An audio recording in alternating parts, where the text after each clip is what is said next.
ลุกระดมให้พลเมืองลาวออกบัตรประจำตัวและสมโนครัวให้ถูกต้องตามระเบียบกฎหมายสบายดีท่านผู้ชมที่เคารพยินดีต้อนรับบรรดาท่านเข้าสู่รายการพัฒนาหักฐานมาพบกับข้าพเจ้าห้อยตีนางโอซินจันดารารับหน้าที่ดำเนินรายการ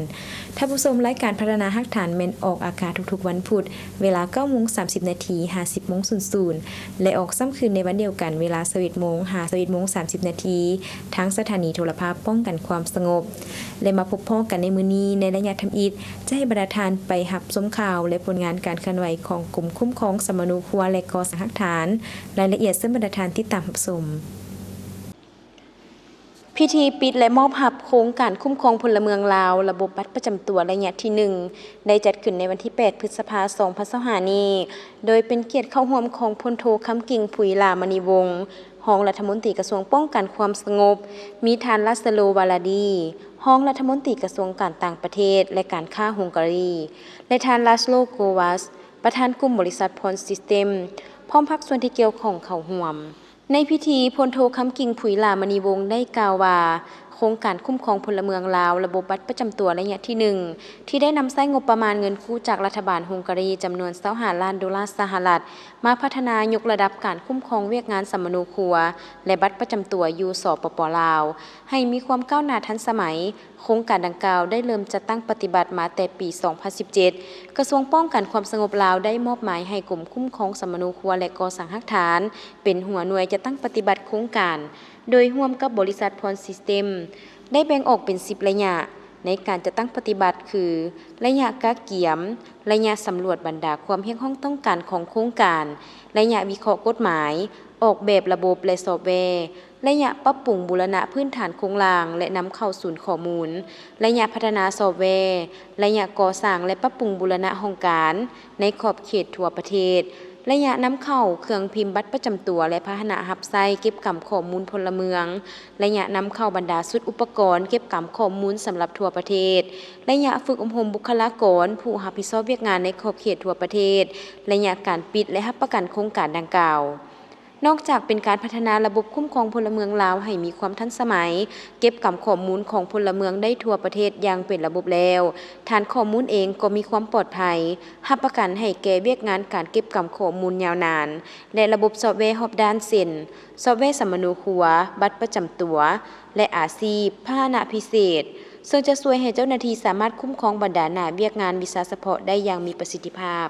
นอกจากนี้การพัฒนาระบบคุ้มครองพลเมืองลาวยังมีลักษณะรองรับการเชื่อมโยงเชื่อมต่อกับบรรดาภาคส่วนต่างๆสามารถนำไปพัฒนาต่อยอดให้ระบบมีความก้าวหน้าขึ้นตึมในอนาคตจากนั้นในพิธีกลุ่มบริษัทพรซิสเต็มก็ได้มอบรางวัลให้ผู้ที่มีผลงานดีเด่น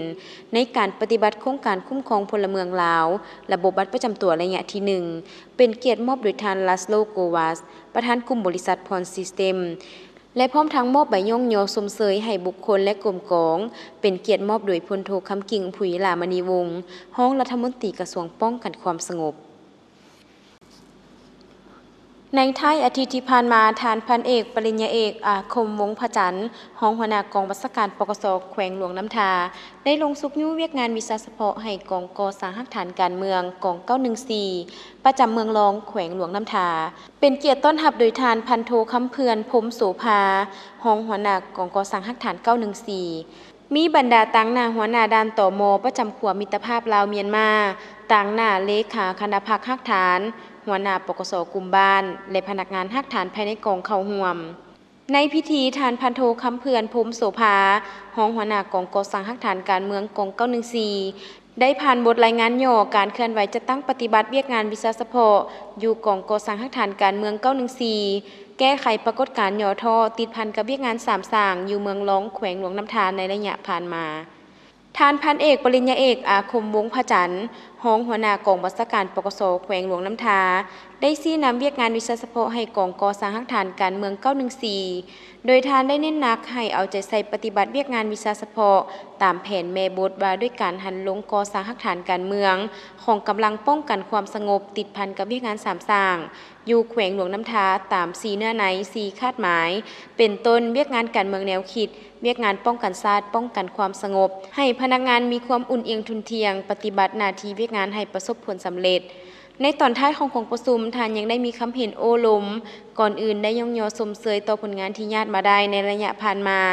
และท่านยังได้ให้เอาใจใส่เวียกงานศึกษาอบรมการเมืองนำพาแนวคิดให้พนักงานภายในกองการคุ้มครองพนักงานเวียกงานปกสขอดการประสานงานร่วมกับภาคส่วนที่เกี่ยวข้องให้กลุ่มเกี่ยวเหนียวแน่นขึ้นตึม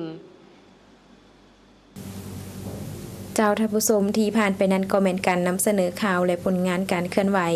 ของกลุ่มคุ้มครองสมนูครัวและก่อสร้างหักฐานแต่การนำเสนอข่าวของพวกเขาเมนยังบ่ทันหมดเถื่อและยะหน้าจะให้บรรดาทานไปรับชมตึมอีกแต่ตอนนี้เฮาไปพักกันก่อน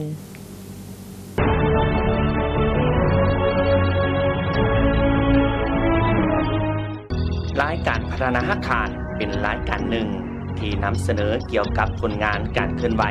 เวียกงานวิสาสะพรในด้านต่างๆของกลุ่มคุ้มครองสมนุครัวและก่อสร้างอาคารกองก่อสร้างอาคารการเมืองและบรรดาห้องคุ้มครองสมนุครัวและก่อสร้างอาคารอยู่บรรดาแขงการเคลื่อนไหวของกำลังปกสกลุ่มและปกสบ้านในขอบเขตทั่วประเทศโดยเฉพาะแมนเวียกงานคุ้มครองสมนุครัวเวียกงานออกบัตรประจำตัวลาวและต่างดาวการผลิตกาประทับและการหันกำลังลงก่อสร้างอาคารการเมืองอยู่จุดล่อแหลมในขอบเขตทั่วประเทศซึ่งจะออกอากาศทุกๆวันพุธเวลา 9:30 น. 50 โมงและออกอากาศซ้ำคืนเวลา 21:00 น. 21:30 น. ทางโทรภาพป้องกันความสงบและท่านสามารถรับชมย้อนหลังได้ที่ทาง YouTube รายการพัฒนาอาคารติดต่อโฆษณาและตำหนิส่งข่าวได้ที่เบอร์ 030-4838-940 อีเมลกลุ่มคุ้มครอง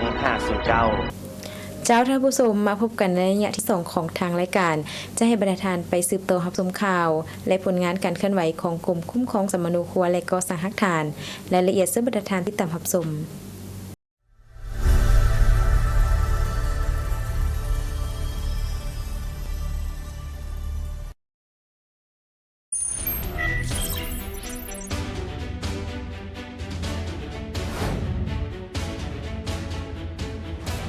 เวียกงานออกบัตรประจำตัวของพลเมืองแมนเวียกงานหนึ่งที่สำคัญซึ่งเป็นพื้นฐานให้การคุ้มครองรัฐคุ้มครองสังคม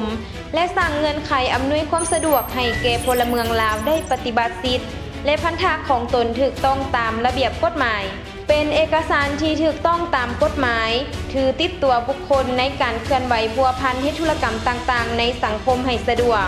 แนใส่รับประกันสิทธิเสรีภาพของประชาชนพลเมืองลาวคนต่างดาวและคนบ่มีสัญชาติที่ดำรงชีวิตอยู่สปป.ลาวอย่างถูกต้องตามระเบียบกฎหมายสกัดกั้นบุคคลบ่ดีและแนะใส่รับประกันให้แก่เวียกงานวิสาสะเพาะป้องกันชาติป้องกันความสงบก็คือการสร้างสาพัฒนาเศรษฐกิจสังคมแห่งชาติในเมื่อก่อนการคุ้มครองพลเมืองและการออกบัตรประจำตัวประชาชนลาวช่วงปี 1985 หากลางปี 1989ลักษณะของบัตรประจำตัวของรัฐการแม่นคล้ายกับปึ้มสมนูครัวท้ายปี 1989 หาปี 2001 ลักษณะของบัตรประจำตัวแม่นนำไส้เป็นบัตรเจียเขียนด้วยมืออัดแข็งยังมีลักษณะปฐมประธานมาฮอดระยะปี 2002 ถึง 2014 ได้นำไส้บัตรขาวเป็นพลาสติกมาฮอดปี 2014 หาปัจจุบันบัตรประจำตัวของพลเมืองลาวได้พัฒนามานำไส้เป็นบัตรพลาสติกพื้นสีเขียวและมีบาร์โค้ดได้บรรจุข้อมูลเข้าในแผ่นซิปแต่การเชื่อมต่อข้อมูลกับภาคส่วนแขนงการอื่นแม้นยังบ่ทันเชื่อมต่อได้ฉะนั้นจึงมีความจำเป็นเรียกร้องให้มีการออกบัตรประจำตัวแบบใหม่ทันสมัยใช้ระบบดิจิตอลให้เข้าสู่ระเบียบหลักการนอกจากนี้เวียกงานออกบัตรประจำตัวยังมีบทบาทประกอบส่วนเข้าในเวียกงานวิสาสะเพาะของกำลังตำรวจในด้านต่างๆเช่นเวียกงานสืบสวนสอบสวนขั้นพื้นฐานเวียกงานสกัดกั้นเวียกงานสืบค้นหา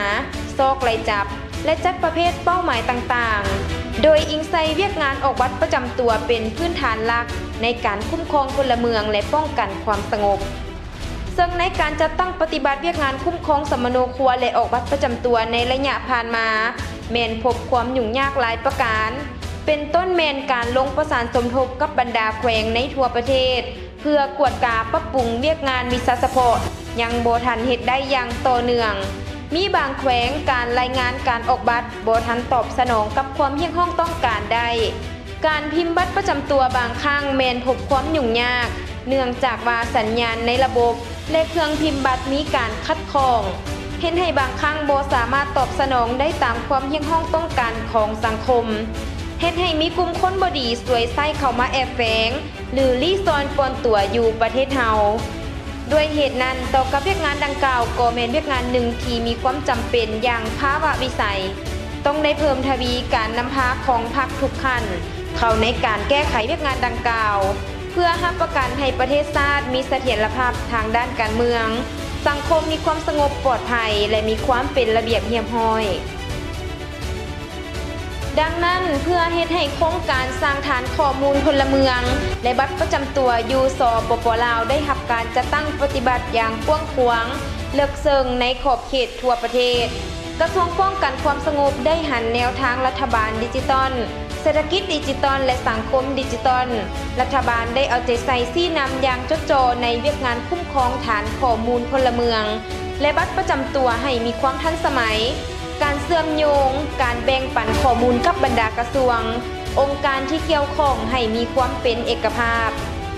กระทรวงป้องกันความสงบได้หันแนวทางรัฐบาลดิจิทัลเศรษฐกิจดิจิทัลและสังคมดิจิทัลรัฐบาลได้เอาใจใส่ชี้นำอย่างจดจ่อในเวียกงานคุ้มครองฐานข้อมูลพลเมืองและบัตรประจำตัวให้มีความทันสมัยการเชื่อมโยงการแบ่งปันข้อมูลกับบรรดากระทรวงองค์การที่เกี่ยวข้องให้มีความเป็นเอกภาพนับแต่ศูนย์กลางฮอดท้องถิ่นรับประกันความสงบปลอดภัยฉะนั้นจึงมีความจำเป็นสุ่มใส่พัฒนาบุคลากรให้มีความพร้อมนับทั้งการเปิดกว้างการพัวพันร่วมมือสากลนำเอาเทคโนโลยีที่ทันสมัยเข้ามาพัฒนาเป็นรัฐบาลดิจิทัลแม่นดำเนินเอกสารต่างๆนับทางลงลายเซ็นผ่านทางระบบดิจิทัลว่องไวทันการเศรษฐกิจดิจิทัลแม่นการชำระค่าธรรมเนียมค่าบริการเสียภาษีต่างๆผ่านระบบสังคมดิจิทัลแม่นในทั่วสังคมจะนำใช้บริการบัตรประจำตัวในต่อหน้าข้อมูลทั้งหมดนับทั้งหนังสือการเกิดบัตรประกันสุขภาพใบขับขี่และอื่นๆจะได้ป้อนข้อมูลเข้าอยู่ในระบบบัตรประจำตัวและสามารถนำใช้บัตรประจำตัวแทนเอกสารอื่นๆได้เฮ็ดให้มีความสะดวกให้แก่ประชาชนพลเมืองโดยผ่านระบบให้ว่องไวทันการบ่มีหลายขั้นตอนประหยัดงบประมาณของรัฐและสามารถเชื่อมโยงข้อมูลกับบรรดากระทรวงแขนงการต่างๆก้าวไปถึงการเชื่อมโยงกับสากลโดยเฉพาะแม่นการร่วมมือกับกระทรวงป้องกันความสงบเวียดนามบนจิตใจใสพัวพันมิตรภาพอันยิ่งใหญ่ความสามัคคีพิเศษการร่วมมือรอบด้านระหว่าง2พรรค2รัฐประชาชน2ชาติลาวเวียดนามด้วยการเซ็นสัญญาร่วมมือเวียกงานนี้ในปี 2024 บนพื้นฐานการร่วมมือแมนอิงตามการตกลงเห็นดีเป็นเอกภาพเกี่ยวกับการร่วมมือระหว่างรัฐบาลสปป.ลาวและรัฐบาลสส.เวียดนามปี 2024 จดหมายวันที่ 26 มังกร 2024 ของนายกรัฐมนตรีแห่งสปป.ลาวส่งถึงนายกรัฐมนตรีแห่งสส.เวียดนามว่าด้วยการรับรู้เอาการช่วยเหลือล่าโครงการก่อสร้างระบบคุ้มครองพลเมืองและบัตรประจำตัวอยู่สปป.ลาวบทบันทึกวันที่ 12 กรกฎาคม 2024 ระหว่างกระทรวงป้องกันความสงบลาวและกระทรวงป้องกันความสงบเวียดนามข้อตกลงของรัฐมนตรีกระทรวงป้องกันความสงบฉบับเลขที่ 1800/ปกส.ลงวันที่ 22 กรกฎาคม 2024 ว่าด้วยการแต่งตั้งคณะรับผิดชอบปฏิบัติโครงการก่อสร้างฐานข้อมูลพลเมืองและบัตรประจำตัวซึ่งมีคณะรับผิดชอบ4นำรวมโดยมีกระทรวงป้องกันความสงบลาวและกระทรวงป้องกันความสงบเวียดนามเปรียบสองหน่วยตาสองแขนขาคนผู้เดียวลาวเวียดนามเพื่อนแท้ปนแต่ปืนยืนอยู่เคียงกันเพื่อนอยู่เมืองนั้นเฮาอยู่เมืองนี้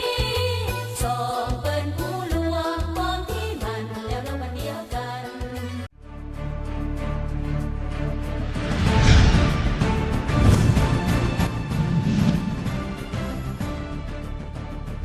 ลาวเวียดนามสายพัวพันมิตรภาพอันยิ่งใหญ่และความสามัคคีแบบพิเศษการร่วมมือระหว่าง2ประเทศนับมือนับแน่นแฟน มีประสิทธิผลทั่วขอบเขต2ฝ่ายได้สนับสนุนซึ่งกันและกันผ่านพาความท้าทายเดือนกรกฎาคม 2024ในการเยี่ยมยามประเทศลาวของทานประธานประเทศสาธารณรัฐสังคมนิยมเวียดนามทานโตเลิมเลขาธิการใหญ่พรรคคอมมิวนิสต์สสเวียดนามการนำ2ประเทศได้กดปุ่มเปิดใช้งานอย่างเป็นทางการในพิธีการกดปุ่มโครงการก่อสร้างระบบคุ้มครองพลเมืองและออกบัตรประจำตัวที่สาธารณรัฐประชาธิปไตยประชาชนลาวในเวลาเดียวกันการนำกระทรวงป้องกันความสงบทั้งสองประเทศได้มอบบทบันทึกความเข้าใจเกี่ยวกับการก่อสร้างพันขยายระบบคุ้มครองพลเมืองนี่แม่นโครงการที่มีความหมายและความสำคัญเป็นพิเศษในขบวนการก่อสร้างรัฐบาลดิจิตอลประเทศชาติดิจิตอลข้อมูลพลเมืองแม่นกุญแจสำคัญในขบวนการก่อสร้างเป็นรัฐบาลดิจิตอลเพื่อเฮ็ดให้การจัดตั้งปฏิบัติเวียกงานการพันขยายโครงการที่สำคัญดังกล่าวในวันที่2สิงหาคม 2024สหายพลเอกวิไลลาคำฟองรัฐมนตรีกระทรวงป้องกันความสงบได้เป็นประธานกองประชุมเผยแพร่ขยายโครงการทั่วประเทศกองประชุมยังมีการเข้าร่วมของหลายกระทรวงคือกระทรวงเทคโนโลยีและสื่อสารกระทรวงภายในและกระทรวงตำรวจเวียดนามในวันที่17กันยายน 2024รัฐบาลได้ออกคำสั่งฉบับเลขที่16/นย.ในนั้นมอบให้กระทรวงป้องกันความสงบเป็นประธานประสานสมทบกับบรรดากระทรวงแขนงการที่เกี่ยวข้องเพื่อจะตั้งปฏิบัติพันขยายโครงการให้มีประสิทธิผลสูงประชาชนลาวจะได้รับผลประโยชน์คือปัจจุบันได้ออกแบบบัตรประจำตัวอิเล็กทรอนิกส์ฝังชิปแบบใหม่และเก็บกำข้อมูลแบบฟอร์มผ่านโทรศัพท์มือถือสามารถเป็นทางบัตรประจำตัวใบขับขี่บัตรประกันสังคมภาคธุรกิจจะได้รับผลประโยชน์คือยั่งยืนเจ้าของบรรดาสมาชิกผู้ใช้บริการโทรศัพท์เคลื่อนที่ลดพรความเสี่ยงของข้อมูลที่บ่ถูกต้องและลดพรอัตราที่กลุ่มคนบ่ดีนำใช้ก่อเหตุการณ์ที่ผิดต่อกฎหมายจัดตั้งสำระเงินทางออนไลน์ดำเนินธุรกิจในรูปแบบสภาพแวดล้อมอิเล็กทรอนิกส์รัฐบาลจะได้รับผลประโยชน์จากการสร้างฐานข้อมูลคือข้อมูลของพลเมืองที่ได้รับการคุ้มครองสำเนาและปรับปรุงเป็นปกติจากฐานข้อมูลพลเมืองมีความเป็นเอกภาพในการคุ้มครองข้อมูลการวางแผนนโยบายการปฏิบัติขั้นตอนการบริหารให้มีความสะดวกง่ายดายประหยัดงบประมาณแห่งรัฐประหยัดงบประมาณในการพิมพ์บัตรประกันสุขภาพบ่จำเป็นต้องถือเอกสารหลายอย่างเพิ่มดัชนีความโปร่งใสก่อสร้างพื้นฐานการบริหารแบบมืออาชีพทันสมัยและโปร่งใส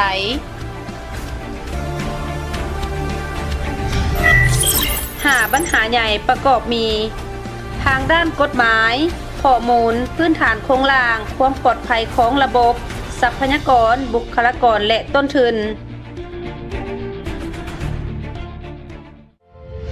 บางหน้าเวียกของโครงการได้รับการจัดตั้งปฏิบัติผันขยายอย่างเร่งด่วนเป็นต้นกระทรวงป้องกันความสงบ2ประเทศได้ออกแผนการไว้หลายฉบับในการจัดตั้งปฏิบัติผันขยายโครงการบรรดาหน่วยงานที่ขึ้นกับ2กระทรวงตามหน้าที่และเวียกงานของตนเพื่อจัดตั้งผันขยายให้มีประสิทธิผลกระทรวงป้องกันความสงบลาวได้จัดตั้งคณะผู้แทนขั้นรัฐมนตรี3ท่านคณะผู้แทนขั้นกรม2ท่าน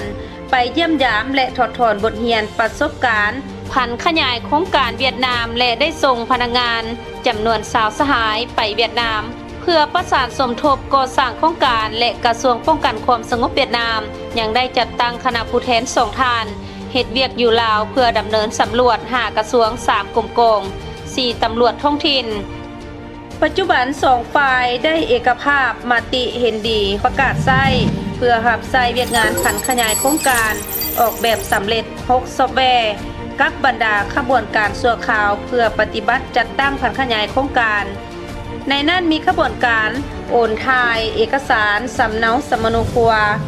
เพื่อปฏิบัติจัดตั้งผันขยายโครงการในนั้นมีขบวนการโอนถ่ายเอกสารสมโนครัวเป็นเอกสารอิเล็กทรอนิกส์และโอนย้ายข้อมูล ติดตั้งซอฟต์แวร์คอมพิวเตอร์จำนวน 444 เครื่องให้แก่ 18 แขวงและ 148 เมือง ยกระดับการส่งสัญญาณเป็น 5 เมกะไบต์ในขอบเขตทั่วประเทศ และมาฮอดปัจจุบันปกส.เมืองอยู่บรรดาแขวงได้หันสมโนครัวเป็นดิจิตอลทั้งหมด 13,418 ฉบับในจำนวนของแฟ้มเอกสารสมโนครัวทั้งหมด 761,996 ฉบับปัจจุบันศูนย์ข้อมูลหลักห้องแผนที่ดิจิตอลได้รับการออกแบบและติดตั้งอยู่กรมคุ้มครองสมโนครัวและก่อสร้างหลักฐานศูนย์ข้อมูลสำรองได้รับการออกแบบและติดตั้งอยู่กรมสกัดกั้นและต้านอัคคีภัย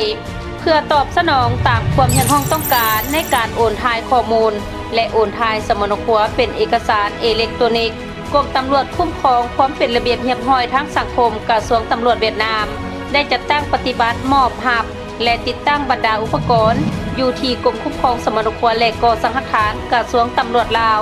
สืบต่อพันขยายติดตั้งซอฟต์แวร์เพื่อรับใช้ในการโอนถ่ายสมโนครัวเป็นเอกสารอิเล็กทรอนิกส์รับประกันให้ได้ห้อยส่วนห้อยของบรรดาเมืองแขวงอยู่ลาวได้เชื่อมต่อระหว่างระบบลาว PIM กับระบบโอนถ่ายข้อมูลกรมคุ้มครองสมโนครัวและก่อสร้างหลักฐานกระทรวงตำรวจลาวได้สมทบกับกรมตำรวจคุ้มครองความเป็นระเบียบเรียบร้อยทางสังคมกระทรวงตำรวจสสเวียดนามจัดตั้งฝึกอบรมให้พนักงานตำรวจจำนวน358สหายเกี่ยวกับเวียกงานโอนถ่ายข้อมูลเป็นเอกสารอิเล็กทรอนิกส์และพร้อมด้วยคณะ5สุดทั้งหมด125สหายที่ขึ้นกับกรมเพื่อช่วยเหลือ125เมืองในเวียกงานติดตั้งแนะนำเกี่ยวกับระบบซอฟต์แวร์เชื่อมต่อสายส่งและจัดตั้งปฏิบัติการโอนถ่ายสมโนครัวเป็นเอกสารอิเล็กทรอนิกส์ให้16แขวงบัตรประจำตัวแบบใหม่เก็บกรรมแบบฟอร์มและรูปแบบการเก็บกรรมข้อมูลผ่านแอปพลิเคชันบรรดาปัญหาข้อคงค้างเกี่ยวกับพื้นฐานด้านนิติกรรมปัจจุบันสาธารณรัฐประชาธิปไตยประชาชนลาวยังบ่ทันมีบรรดาเอกสารข้อกำหนดกฎหมายเฉพาะเกี่ยวกับเรื่องงานการคุ้มครองข้อมูลพลเมืองการคุ้มครองข้อมูลบัตรประจำตัวเกี่ยวกับการกำหนดทิศทางด้านการเมือง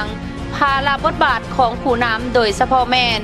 บทบาทการชี้นำพาที่เด็ดขาดใกล้ชิดติดแทดของการนำอยู่บรรดาท้องถิ่นยังมีบางข้อจำกัด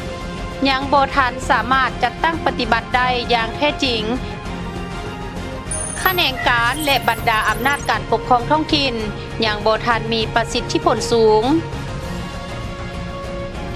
ด้านการรับประกันเงื่อนไขที่จำเป็นเกี่ยวกับงบประมาณพื้นฐานโครงล่างการรักษาความลับยังบ่ทันตอบสนองได้ตามความเห็นห้องต้องการที่วางออกเวียกงานการโฆษณาเผยแพร่ต่อกับโครงการยังบ่ทันได้รับการสุ่มใส่จัดตั้งปฏิบัติการเอาใจใส่การประสานงานของบรรดาแขนงการอำนาจการปกครองท้องถิ่น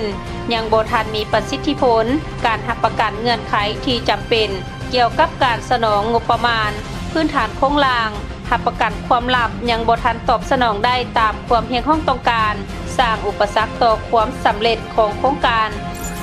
บรรดาความเสี่ยงพื้นฐานด้านนิติกรรมบ่เพียงพอเพื่อจะจัดตั้งพัฒนาขยายโครงการบ่สามารถรับประกันการออกบัตรประจำตัวฝั่ง10ภายในเดือนมีนาคม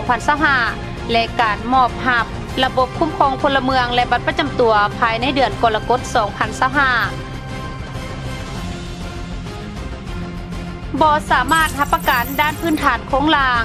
ด้านความสงบปลอดภัยข้อมูลเพื่อให้บรรดาภาคส่วนที่เกี่ยวข้องเชื่อมต่อเข้ากับระบบคุ้มครองพลเมืองและบัตรประจำตัว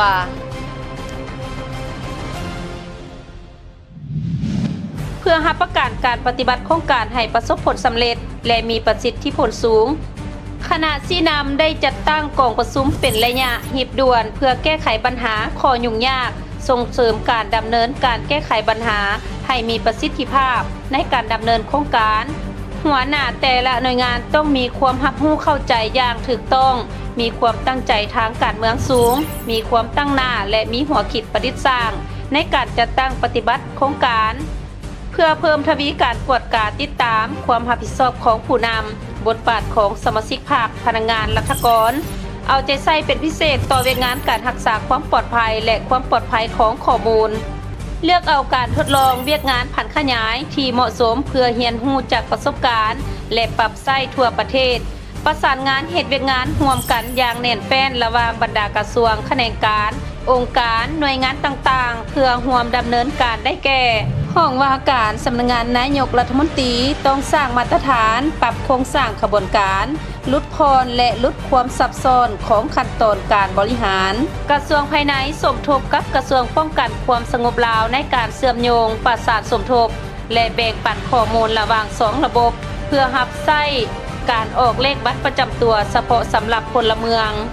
กระทรวงเทคโนโลยีและการสื่อสารต้องประกาศใช้บรรดาระเบียบการและมาตรฐานศูนย์ข้อมูลสร้างบรรดาเอกสารระเบียบการคำแนะนำเทคนิคการเชื่อมต่อแบ่งปันข้อมูลระหว่างบรรดาหน่วยและหับประกันพื้นฐานโครงล่างสายส่งเพื่อตอบสนองความเห็นของต้องการของการเชื่อมต่อเชื่อมโยงแบ่งปันระหว่างฐานข้อมูลประชากรแห่งชาติเกี่ยวกับประชากรและบรรดาข้อมูลของบรรดากระทรวงแขนงการกลุ่มไฟฟ้ากวดกาคืนบรรดาข้อติดขัดของไฟฟ้าหับประกันการสนองไฟฟ้าให้บรรดากระทรวงกรมแขนงการและท้องถิ่นอย่างเพียงพอบรรดากระทรวงกรมและแขนงการทบทวนเกี่ยมพร้อมพื้นฐานโครงล่างเมื่อมีความจำเป็นในการเชื่อมต่อกับฐานข้อมูลประชากรแห่งชาติสำหรับบรรดาหน่วยงานภายใต้กระทรวงป้องกันความสงบลาว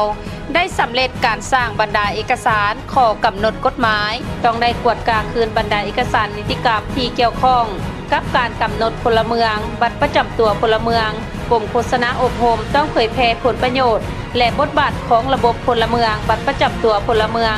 เพิ่มทวีเวียกงานด้านบุคลากรและโครงทางการจัดตั้งกรมพนักงานต้องช่วยเหลือด้านกำลังพลและรูปแบบการจัดตั้งสุขยุส่งเสริมการโฆษณาเผยแพร่หน่วยงานที่ขึ้นกับบรรดากลุ่มใหญ่ต้องให้คำแนะนำในการเชื่อมต่อฐานข้อมูลที่มีอยู่กับฐานข้อมูลประชากรแห่งชาติเจ้าที่ผ่านไปทั้งหมดนั้นก็เป็นการนำเสนอข่าวและผลงานการเคลื่อนไหวของกลุ่มคุ้มครองสมนุครัวและก่อสร้างฮักฐานตลอดระยะ1อาทิตย์ผ่านมาฮอดนี้เวลาทางรายการของพวกเฮาแม่นได้หมดลงเพียงแถวนี้ขอขอบใจบรรดาทานที่ให้เกียรติติดตามรับชมรายการของพวกเฮาแต่ต้นจนจบและท่านสามารถรับชมได้ใหม่ในอาทิตย์หน้าวันและเวลาเดียวกันนี้ข้าพเจ้าห้อยตีนางโอซินจันดาราพร้อมด้วยทีมงานต้องขอลาท่านผู้ชมไปก่อนสบายดี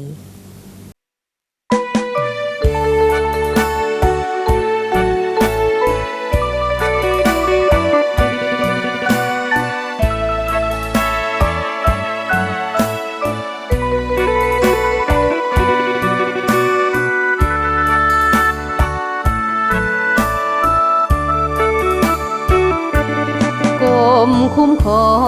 งสร้างตั้งที่8 สิงหาได้หมุนเวียนมาครบรอบ